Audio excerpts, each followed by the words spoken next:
दोस्तों, जिंदगी में एक समय ऐसा आता है जब इंसान सोचता है कि शायद मेरी किस्मत ही ऐसी है, शायद मेरे नसीब में ही संघर्ष लिखा है। लेकिन आज के बाद जब भी आपके मन में यह ख्याल आए तो इस एक सच को याद रखिएगा, आप इस ब्रह्मांड की कोई लाचार कठपुतली नहीं है। आप उस जहाज के कैप्टन हैं जिसके नीचे लाखों हॉर्स पावर का इंजन लगा है। आपके आसपास की दुनिया, आपका बैंक अकाउंट, आपकी सेहत और आपके रिश्ते, ये सब कुछ और कुछ नहीं, बस आपके भीतर चल रहे विचारों का बाहरी रिफ्लेक्शन यानी एक्सटर्नल रिफ्लेक्शन है।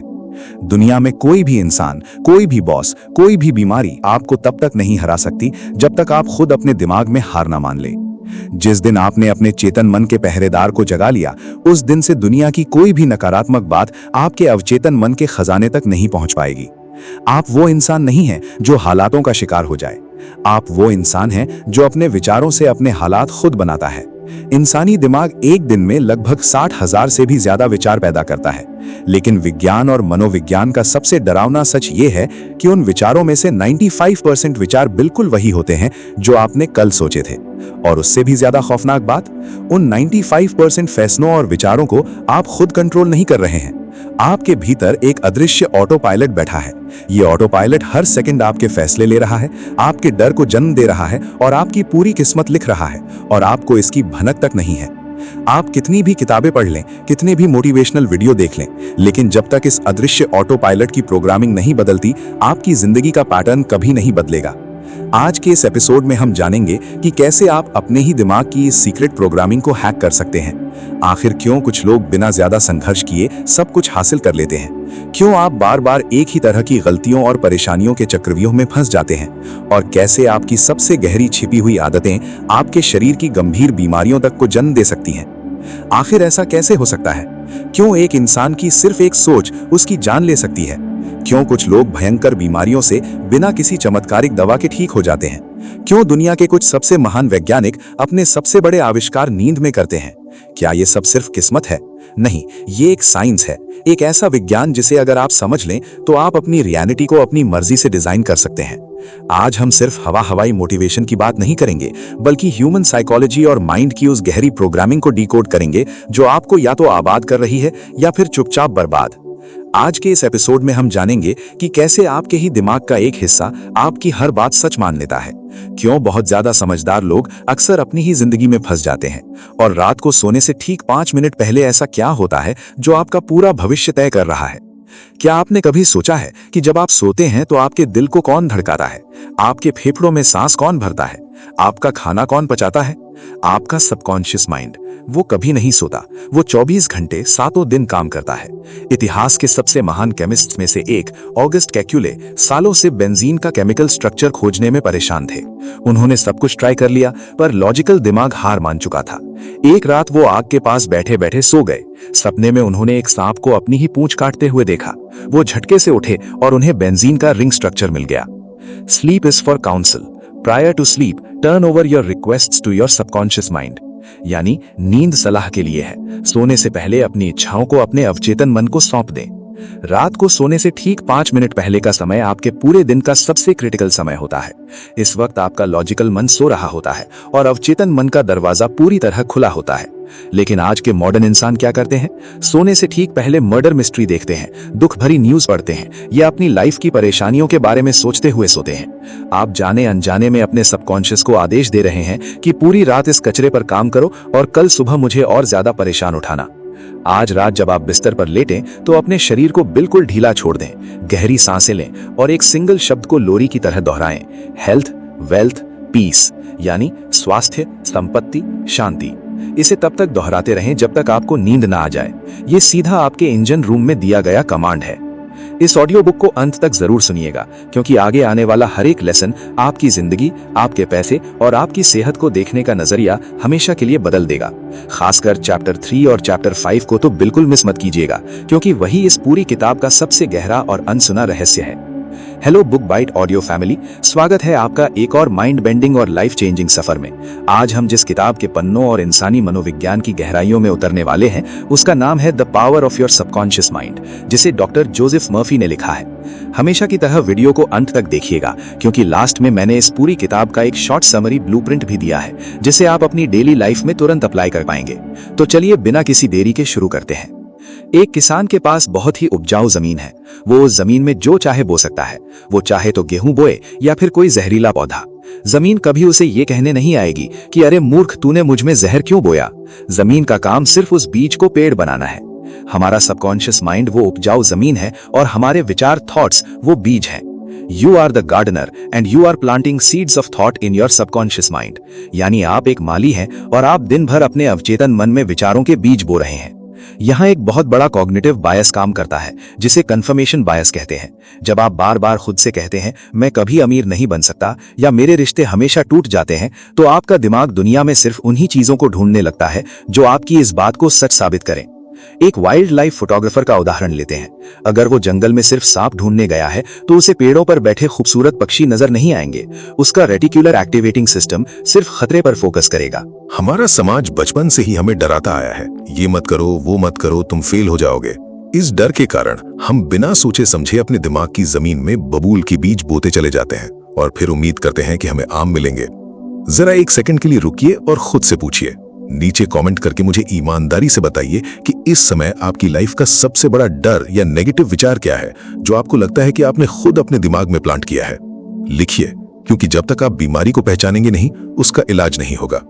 चैप्टर 1, अदृश्य कप्तान, द इनविजिबल कैप्टन।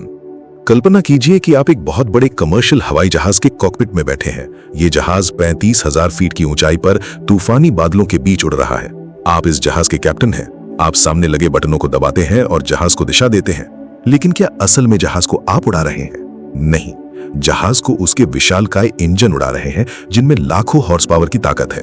यही डॉक्टर जोसेफ मर्फी का सबसे पहला और सबसे गहरा सिद्धांत है। हमारा दिमाग दो हिस्सों में बटा है, कॉन्शियस माइंड और सबकॉन्शियस माइंड। आपका चेतन मन वो पायलट है जो दिशा तय करता है, जो सोचता है, तर्क करता है। लेकिन आपका अवचेतन मन वो विशालकाय इंजन है जिसके पास असीमित ऊर्जा है। मनोविज्ञान के अनुसार हम इंसान अक्सर ये भ्रम पाल लेते हैं कि हम पूरी तरह से लॉजिकल और रैशनल हैं। हमें लगता है कि हम अपनी मर्जी से जिंदगी चला रहे हैं, लेकिन असलियत में हमारा सबकॉन्शियस माइंड हमारी 95% जिंदगी चला रहा होता है। इंजन कभी पायलट से सवाल नहीं पूछता।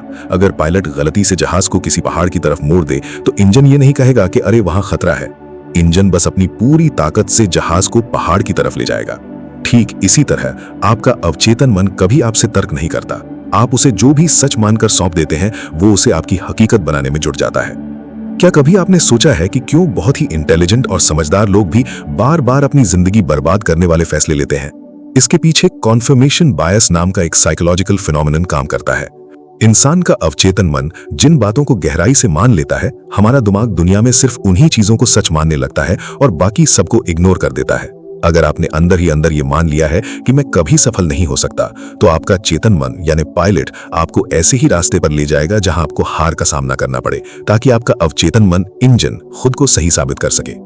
लेकिन सवाल यह है कि अगर हमारा अवचेतन मन इतना शक्तिशाली है तो हम अपनी मर्जी के विचार उसके अंदर कैसे डाल सकते हैं? ये एक बहुत ही बारीक मनोवैज्ञानिक खेल है जिसे हम अगले चैप्टर में समझेंगे। चैप्टर 2, विचारों के बीज और सम्मोहन का विज्ञान। जरा यहां रुकिए और मेरी बात को ध्यान से महसूस कीजिए। आप अभी जहां भी बैठे हैं, जो भी कर रहे हैं, आपके आसपास की दुनिया असल में वैसी नहीं है जैसी वो दिख रही है। वो वैसी है जैसी आप उसे अंदर से महसूस कर रहे हैं।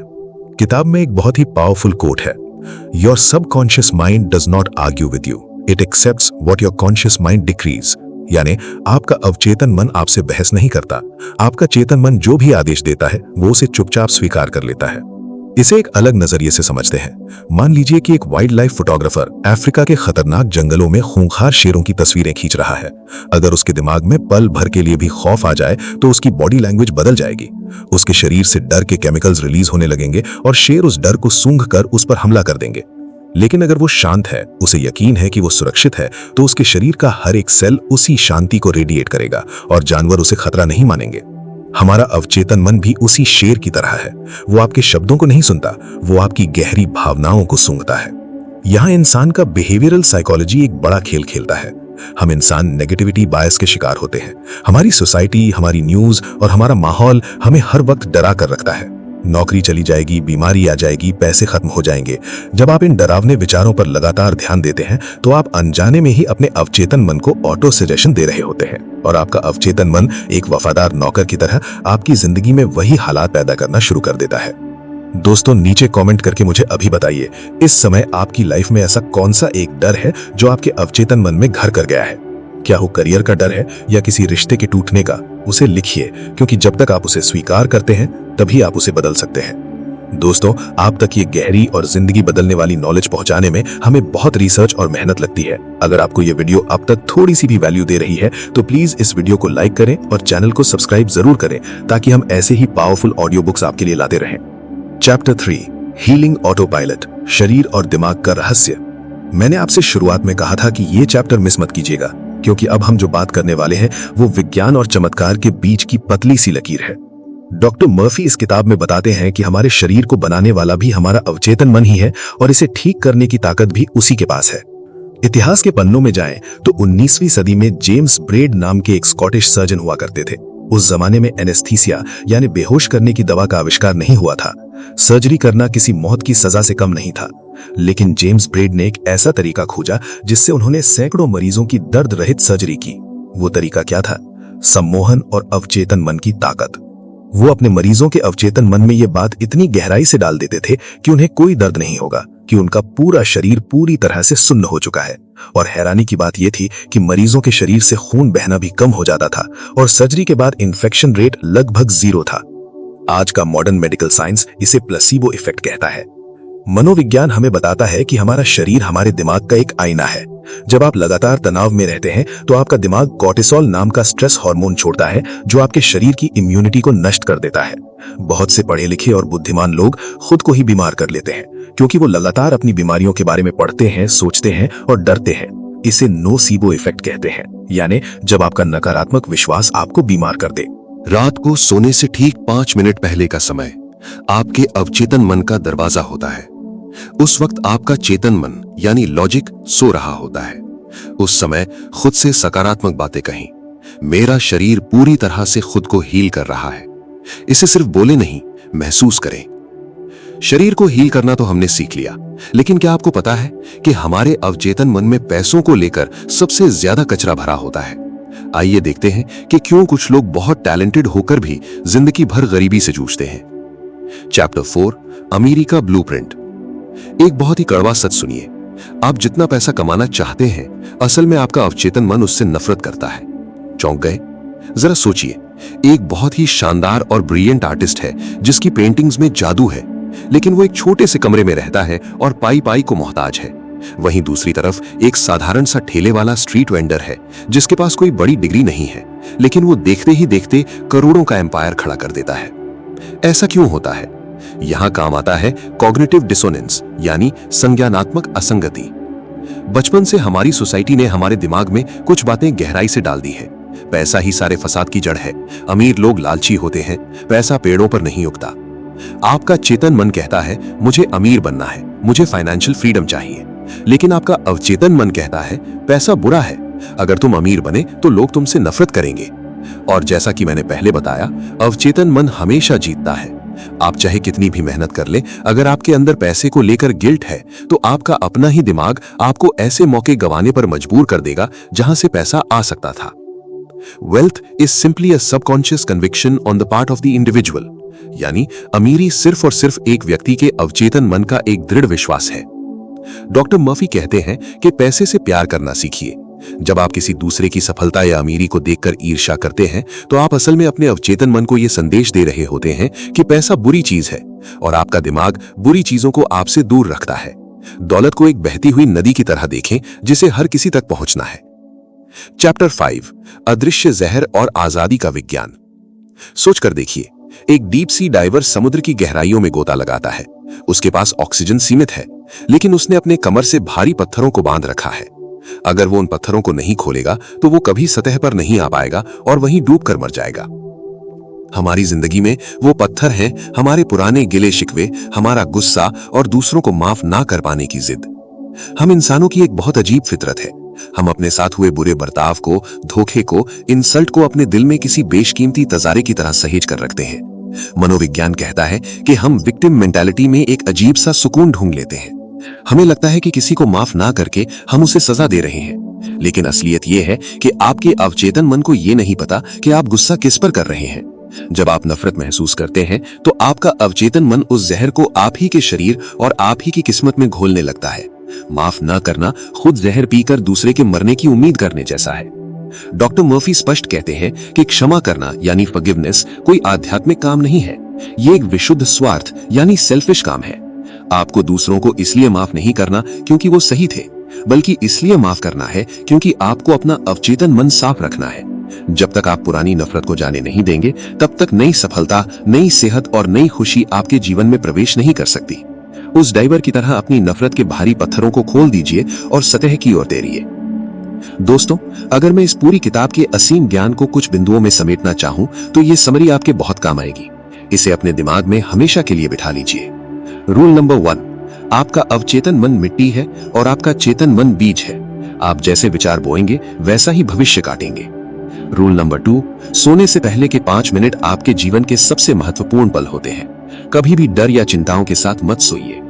रूल नंबर 3, आपका शरीर आपके अवचेतन मन के हर आदेश को मानता है। बीमारियों के बारे में बात करना और सोचना बंद कीजिए, हीलिंग पर विश्वास कीजिए। रूल नंबर 4, पैसे से नफरत करना या अमीरों से ईर्ष्या करना आपको जिंदगी भर गरीब बनाए रखेगा। अमीरी को दिल से स्वीकार कीजिए। रूल नंबर 5, माफ करना सीखिए, अपने लिए, दूसरों के लिए नहीं। नफरत आपके दिमाग का सबसे बड़ा वायरस है।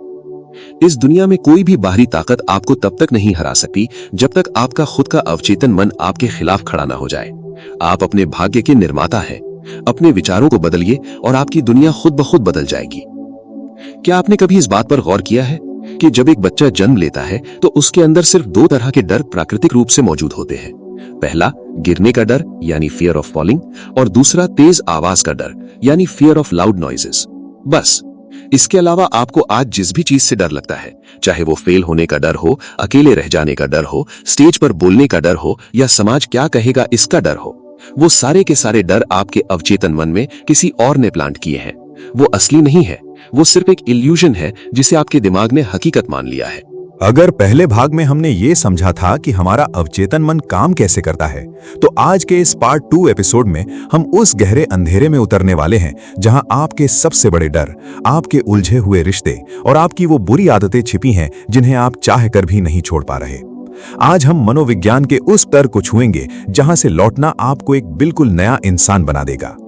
Welcome back book bite audio family. अगर आपने इस वीडियो के पहले पार्ट को मिस कर दिया है तो मैं रिक्वेस्ट करूंगा कि उसे जरूर देखें, लेकिन अभी के लिए अपनी सीट बेल्ट बांध लीजिए, क्योंकि अब हम इंसान के सबसे जटिल सॉफ्टवेयर यानी ह्यूमन साइकोलॉजी की रीप्रोग्रामिंग करने जा रहे हैं। चैप्टर 6, डर का आर्किटेक्चर और इल्यूजन का खेल, द आर्किटेक्चर ऑफ फियर। कल्पना कीजिए एक वर्ल्ड क्लास माउंटेन क्लाइंबर की। वो बिना किसी रस्सी के हजारों फीट ऊंचे और खतरनाक पहाड़ों पर चढ़ जाता है। नीचे गहरी खाई है, लेकिन उसके चेहरे पर खौफ की एक लकीर तक नहीं है। लेकिन जब उसी इंसान को एक हॉल में बैठे 500 लोगों के सामने अपनी कहानी सुनाने के लिए स्टेज पर बुलाया जाता है तो उसके हाथ पैर कांपने लगते हैं, उसका गला सूख जाता है। ऐसा क्यों? जो इंसान मौत से नहीं डरता, वो चंद लोगों की नजरों से क्यों डर रहा है? यहां ह्यूमन साइकोलॉजी का सोशल रिजेक्शन थियरी काम करता है। हजारों साल पहले जब इंसान कबीलों में रहता था तो कबीले से बाहर निकाल दिए जाने का मतलब था मौत। हमारे अवचेतन मन में आज भी वो आदि मानव वाला सॉफ्टवेयर चल रहा है। उसे लगता है कि अगर इन 500 लोगों ने मुझे रिजेक्ट कर दिया, मुझ पर हंस दिए, तो मेरी जान को खतरा है। अवचेतन मन के लिए पहाड़ से गिरना और समाज की नजरों से गिरना दोनों एक ही तरह का खतरा है। डॉक्टर जोसेफ मर्फी इस किताब में कहते हैं कि डर कुछ और नहीं बल्कि आपके दिमाग का आपको सुरक्षित रखने का एक गलत तरीका है। जब आप लगातार किसी डर के बारे में सोचते हैं तो आप असल में उसकी प्रार्थना कर रहे होते हैं। आपका अवचेतन मन कहता है, अच्छा तुम इस चीज के बारे में इतना सोच रहे हो, इसका मतलब ये तुम्हारे लिए बहुत इंपॉर्टेंट है। लो, मैं इसे तुम्हारी हकीकत बना देता हूं। Do the thing you fear and the death of fear is certain. जिस चीज से आपको डर लगता है उसे कर गुजरिए, आपके डर की मौत निश्चित है। जब भी आपको डर लगे तो उस डर से भागिए मत, उसे इमेजिन कीजिए। उसके सबसे बुरे अंजाम को अपने दिमाग में एक फिल्म की तरह देखिए और फिर अपने अवचेतन मन से कहिए, मैं इसे संभाल लूंगा। लॉजिक आपके डर को नहीं हरा सकता, लेकिन आपका अडिग विश्वास उस डर की जड़ें काट सकता है। चैप्टर 7, चुंबक और रिश्ते। आप वही आकर्षित करते हैं जो आप हैं। The magnet of relationships. अब एक ऐसे विषय पर आते हैं जिसने दुनिया के सबसे समझदार लोगों को भी रुलाया है, हमारे रिश्ते। जरा सोचिए, एक बेहद टैलेंटेड और सुलझी हुई क्रिमिनल लॉयर है। वो दिन भर अदालत में बड़े बड़े अपराधियों के झूठ पकड़ लेती है, उनके दिमाग से खेलती है, लेकिन अपनी पर्सनल लाइफ में वो बार बार ऐसे ही पार्टनर को चुनती है जो उसे धोखा देता है, जो उसे इमोशनली मैनिपुलेट करता है। इतनी तेज दिमाग वाली लॉयर बार बार एक ही तरह के टॉक्सिक इंसान के जाल में कैसे फंस जाती है? यहीं पर साइकोलॉजी का रेपिटेशन कंपल्शन सामने आता है। हम अक्सर उन लोगों को आकर्षित नहीं करते जिन्हें हम चाहते हैं, बल्कि हम उन्हें आकर्षित करते हैं जो हमारे अवचेतन मन की प्रोग्रामिंग से मैच करते हैं। अगर बचपन में आपने प्यार को दर्द या संघर्ष के साथ जोड़कर देखा है, तो आपका अवचेतन मन आपके लिए ऐसा ही पार्टनर ढूंढेगा जो आपको वो परिचित दर्द यानी फेमिलियर पेन दे सके, क्योंकि अवचेतन मन को शांति नहीं चाहिए, उसे वो चाहिए जिसकी उसे आदत है। डॉक्टर मर्फी इस किताब में एक बहुत गहरी बात लिखते हैं। अगर आप अपनी जिंदगी में एक सच्चा और ईमानदार जीवन साथी या दोस्त चाहते हैं, तो सबसे पहले आपको अपने अवचेतन मन में उन गुणों को महसूस करना होगा। आप एक ऐसे इंसान को अपनी जिंदगी में नहीं ला सकते जो आपको प्यार करे, अगर आप अंदर ही अंदर खुद से नफरत करते हैं। आपका वाइब्रेशन आपके शब्दों से ज्यादा तेज बोलता है। दोस्तों, एक सेकंड के लिए रुकिए और खुद से एक बहुत ही अनकंफर्टेबल सवाल पूछिए। क्या आप अनजाने में अपनी लाइफ में वही पैटर्न बार बार रिपीट कर रहे हैं, चाहे वो दोस्ती में हो या प्यार में? अगर हाँ, तो आज से उस पैटर्न को पहचानने की शुरुआत कीजिए। हम अक्सर सोचता है कि हमारी किस्मत खराब है, जबकि हकीकत में हमारा सॉफ्टवेयर करप्ट होता है। अगर ये वीडियो आपके दिमाग के बंद दरवाजे खोल रही है, तो अभी इस चैनल को सब्सक्राइब करें ताकि हम मिलकर इस सॉफ्टवेयर को फिक्स कर सकें। चैप्टर 8, आदतों का चक्रव्यूह और उल्टे प्रयास का नियम, the law of reversed effort. क्यों होता है कि जब आप किसी बुरी आदत को छोड़ने की बहुत ज्यादा कोशिश करते हैं, तो आप उसमें और ज्यादा फंस जाते हैं? मान लीजिए आप एक एलीट ओलंपिक एथलीट हैं। आपने 4 साल दिन रात प्रैक्टिस की है, लेकिन फाइनल रेस के दिन जब आपको सबसे ज्यादा रिलैक्स होना चाहिए, आप खुद से कहते हैं, मुझे जीतना ही होगा, मुझे गलती नहीं करनी है, और इसी तनाव में आप वो रेस हार जाते हैं। मनोविज्ञान में इसे the law of reversed effort कहा जाता है। डॉक्टर मर्फी समझाते हैं कि जब आपकी इच्छा शक्ति यानी विल पावर और आपकी कल्पना यानी इमेजिनेशन के बीच लड़ाई होती है, तो हमेशा कल्पना ही जीतती है। जब आप खुद से कहते हैं, मैं आज से जंक फूड नहीं खाऊंगा, या मैं आज से सोशल मीडिया पर टाइम वेस्ट नहीं करूंगा, तो आपका चेतन मन जोर लगा रहा है, लेकिन आपका अवचेतन मन आपके दिमाग में एक रसगुल्ले की या इंस्टाग्राम रील्स की रंगीन तस्वीर बना देता है। और जैसा कि हमने सीखा था, इंजन हमेशा पायलट से ज्यादा ताकतवर होता है। इसे कैसे तोड़ें? संघर्ष करना बंद कर दीजिए।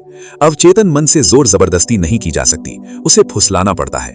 आपको अपनी बुरी आदत से लड़ने के बजाय अपने दिमाग में उस इंसान की तस्वीर बनानी होगी जो आप बनना चाहते हैं।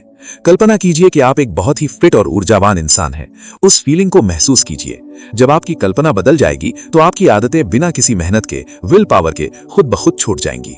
इस किताब का असली सार ये नहीं है कि आपके पास कोई जादुई चिराग है जिसे रगड़ने से सब मिल जाएगा। असली सार ये है कि वो जादुई चिराग आपका अपना दिमाग है, जिसे दुनिया के शोर और आपके खुद के डरों ने जंग लगा दिया है। डर दुनिया में कहीं और नहीं, सिर्फ आपके अवचेतन मन की एक फाइल में सेव है। उसे डिलीट करने का बटन आपके एक्शन में है। आप दुनिया में किसी भी इंसान को तब तक नहीं बदल सकते जब तक आप अपने अंदर उस इंसान को देखने का नजरिया नहीं बदलते। रिश्ते आपके ही विचारों का आईना है। अपनी आदतों से लड़ना बंद कीजिए। अपनी कल्पना को इतना खूबसूरत और मजबूत बना लीजिए कि बुरी आदतें खुद ही आपके सामने घुटने टेक दें। दोस्तों, आपकी जिंदगी की कहानी का राइटर कोई और नहीं, आपका अपना सबकॉन्शियस माइंड है। तो क्यों ना आज से एक ऐसी कहानी लिखी जाए जिसे सुनकर दुनिया हैरान रह जाए। डॉक्टर जोसेफ मर्फी की इस महान किताब में 3 ऐसे बेहद गहरे और जीवन बदलने वाले रहस्य अभी भी बचे हुए हैं जो सीधे इंसान की आत्मा और उसकी उम्र यानी एजिंग पर चोट करते हैं। अगर मैं इन्हें छोड़ दूं तो ये समरी अधूरी रह जाएगी। चूंकि आप एक मास्टरपीस बनाना चाहते हैं, तो आइए इस वीडियो का द ग्रैंड फिनाले यानी पार्ट 3 तैयार करते हैं। ये हिस्सा ऑडियंस को पूरी तरह से सुन्न कर देगा। ये रहा आपका फाइनल और सबसे डीप स्क्रिप्ट। चैप्टर 9, मांगने का विज्ञान और द मेंटल मूवी मेथड। हम बचपन से एक ही चीज सीखते आए हैं, भगवान से, किस्मत से या यूनिवर्स से मांगना। प्लीज मुझे ये नौकरी दे दो, हे भगवान मेरी बीमारी ठीक कर दो। लेकिन मनोविज्ञान और डॉक्टर मर्फी का सिद्धांत यहां आपको एक बहुत ही कड़वा सच बताता है। कि जब आप रोकर या गिड़गिड़ाकर कुछ मांगते हैं तो आप यूनिवर्स को नहीं बल्कि अपने अवचेतन मन को एक मैसेज दे रहे होते हैं कि मेरे पास इस चीज की कमी है, और आपका अवचेतन मन उसी कमी को हकीकत में बदल देता है। जरा सोचिए, एक वर्ल्ड क्लास आर्किटेक्ट जब कोई इमारत बनाता है तो क्या वो ईंटों और सीमेंट के सामने हाथ जोड़कर गिड़गिड़ाता है कि प्लीज एक अच्छी बिल्डिंग बन जाओ? नहीं, वो अपने दिमाग में उस पूरी बिल्डिंग का एक स्पष्ट ब्लूप्रिंट बनाता है। वो उसे बनने से पहले ही अपने दिमाग में तैयार देख लेता है। इसे किताब में द मेंटल मूवी मेथड कहा गया है। आपको भिखारी नहीं, ब्लूप्रिंट बनाने वाला आर्किटेक्ट बनना है।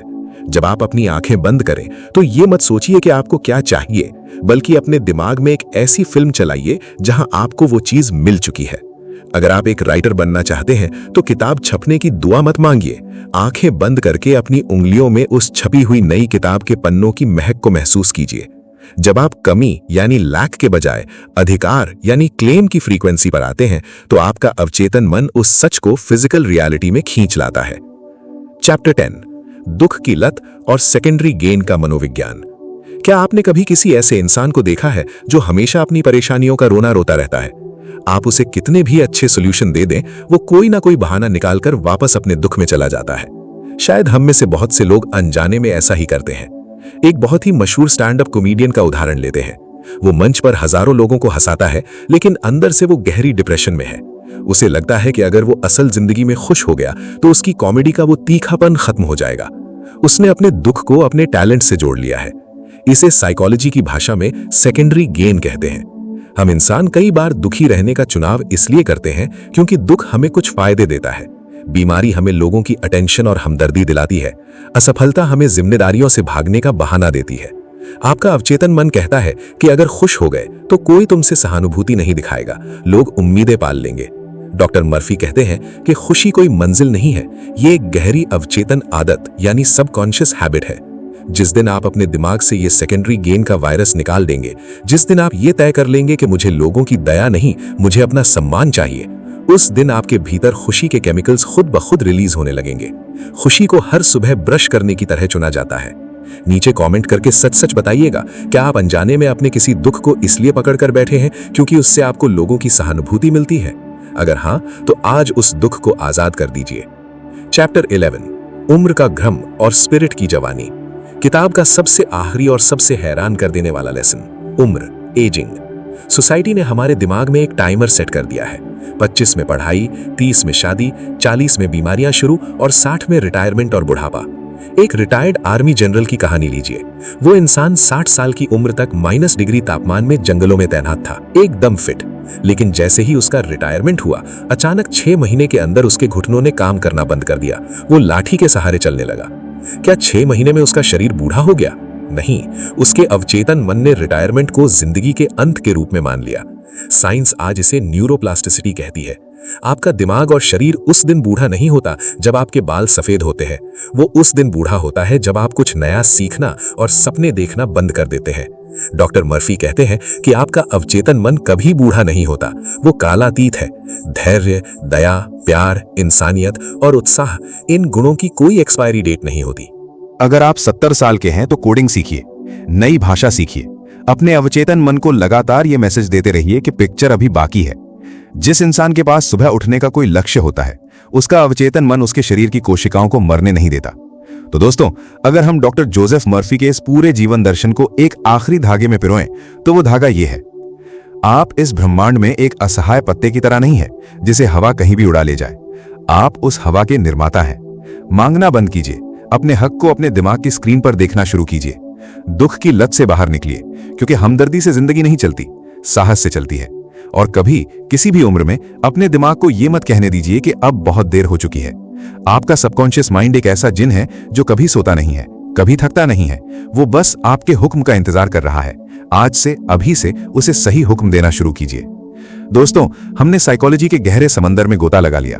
हमने डरों का सामना किया, रिश्तों की कड़वाहट को समझा और आदतों के जाल को करीब से देखा। लेकिन जब आप इस वीडियो को बंद करेंगे और अपनी असल जिंदगी के शोर में वापस लौटेंगे, तो हो सकता है कि ये बातें धीरे धीरे धुंधली होने लगे। इसलिए मैं चाहता हूं कि आप इस पूरी किताब के इस अंतिम और सबसे शक्तिशाली ब्लूप्रिंट को अपने दिमाग में हमेशा के लिए टैटू कर लें। अगर आप आज इस वीडियो से सिर्फ एक चीज लेकर जाना चाहें तो बस इन 7 मास्टर रूल्स को अपनी डायरी में या अपने दिमाग के सबसे सुरक्षित कोने में लिख लीजिए। नंबर 1, मिट्टी और बीज का नियम, the soil and the seed. आपका अवचेतन मन वो उपजाऊ मिट्टी है जो कभी ये नहीं पूछती कि आपने इसमें क्या बोया है। आप इसमें सफलता का बीज डालेंगे तो सफलता उगेगी, जहर का बीज डालेंगे तो जहर ही उगेगा। चॉइस आपकी है। नंबर 2, सोने से पहले के 5 मिनट, द गोल्डन 5 मिनट्स। रात को सोने के ठीक 5 मिनट पहले आपका लॉजिकल दिमाग सो रहा होता है। ये वो समय है जब अवचेतन मन का दरवाजा पूरी तरह खुला होता है। इन 5 मिनटों में कभी भी अपनी परेशानियों या डरों के बारे में मत सोचिए। उस वक्त सिर्फ उस जिंदगी को महसूस कीजिए जो आप जीना चाहते हैं। नंबर 3, बीमारी नहीं, हीलिंग पर फोकस करें। Focus on healing, not disease. आपका शरीर आपके दिमाग का गुलाम है। जितना आप बीमारी के बारे में इंटरनेट पर पढ़ेंगे, दूसरों से बात करेंगे, आपका दिमाग आपके शरीर को उतना ही बीमार करेगा। बीमारी से लड़ना बंद कीजिए और हीलिंग की कल्पना करना शुरू कीजिए। नंबर 4, पैसे को अपना दोस्त मानिए। Make money your friend. आप उस चीज को कभी अपनी ओर नहीं खींच सकते जिससे आप अंदर ही अंदर नफरत करते हैं। अगर आप अमीरों को देखकर ईर्ष्या करते हैं तो आपका दिमाग आपको जिंदगी भर गरीब बनाए रखेगा। दौलत का जश्न मनाइए, फिर चाहे वो किसी और की ही क्यों ना हो। नंबर 5, क्षमा करना एक विशुद्ध स्वार्थ है। Forgiveness is selfish. दूसरों को इसलिए क्षमा मत कीजिए क्योंकि वो सही थे, उन्हें इसलिए क्षमा कीजिए क्योंकि नफरत का जहर आपके अपने अवचेतन मन को सड़ा रहा है। खुद को आजाद करने के लिए उन्हें क्षमा कर दीजिए। नंबर 6, जोर जबरदस्ती का नियम, the law of reversed effort. बुरी आदतों को इच्छा शक्ति से मत तोड़िए, क्योंकि जब इच्छा और कल्पना में लड़ाई होती है तो हमेशा कल्पना जीतती है। अपनी बुरी आदतों से लड़ना छोड़कर अपनी अच्छी आदतों का एक स्पष्ट और खूबसूरत चित्र यानी मेंटल पिक्चर अपने दिमाग में बनाइए। नंबर 7, प्रार्थना मांगना नहीं, महसूस करना है। Prayer is claiming, not begging. Universe या भगवान से कभी एक भिखारी की तरह मत मांगिए कि मुझे ये दे दो। इसके बजाय ये मानकर चलिए कि वो चीज आपको मिल चुकी है और उस खुशी को एडवांस में महसूस कीजिए। दोस्तों, जिंदगी में एक समय ऐसा आता है जब इंसान सोचता है कि शायद मेरी किस्मत ही ऐसी है, शायद मेरे नसीब में ही संघर्ष लिखा है। लेकिन आज के बाद जब भी आपके मन में ये ख्याल आए तो इस एक सच को याद रखिएगा, आप इस ब्रह्मांड की कोई असहाय पत्ते की तरह नहीं है। आप उस जहाज के कैप्टन हैं जिसके नीचे लाखों हॉर्स पावर का इंजन लगा है। आपके आसपास की दुनिया, आपका बैंक अकाउंट, आपकी सेहत और आपके रिश्ते, ये सब कुछ और नहीं, बस आपके भीतर चल रहे विचारों का बाहरी रिफ्लेक्शन है। दुनिया में कोई भी इंसान, कोई भी बॉस, कोई भी बीमारी आपको तब तक नहीं हरा सकती जब तक आप खुद अपने दिमाग में हार न मान ले। जिस दिन आपने अपने चेतन मन के पहरेदार को जगा लिया, उस दिन से दुनिया की कोई भी नकारात्मक बात आपके अवचेतन मन के खजाने तक नहीं पहुंच पाएगी। आप वो इंसान नहीं है जो हालातों का शिकार हो जाए। आप वो इंसान है जो अपने विचारों से अपने हालात खुद बनाता है। अगर आज के इस लंबे सफर ने आपके अंदर एक भी नई चिंगारी पैदा की है या आपकी जिंदगी के किसी उलझे हुए धागे को सुलझाया है, तो मुझे कमेंट सेक्शन में बस इतना लिखकर बताइए, I am the captain of my mind. इस वीडियो को उस इंसान के साथ जरूर शेयर करें जिसे आज एक नई दिशा की सबसे ज्यादा जरूरत है। वीडियो को लाइक करें और ऐसी ही पावरफुल, लाइफ चेंजिंग और डीप ऑडियो बुक्स के लिए बुक बाइट ऑडियो को सब्सक्राइब करना बिल्कुल मत भूलिएगा। आपने अपने जीवन के सबसे कीमती पल मुझे दिए, इसके लिए मैं आपका दिल से आभारी हूं। जल्द ही मिलते हैं एक और ऐसी ही मास्टरपीस किताब के साथ। तब तक खुद पर विश्वास रखिए और अपनी जिंदगी का नया चैप्टर खुद लिखिए। धन्यवाद।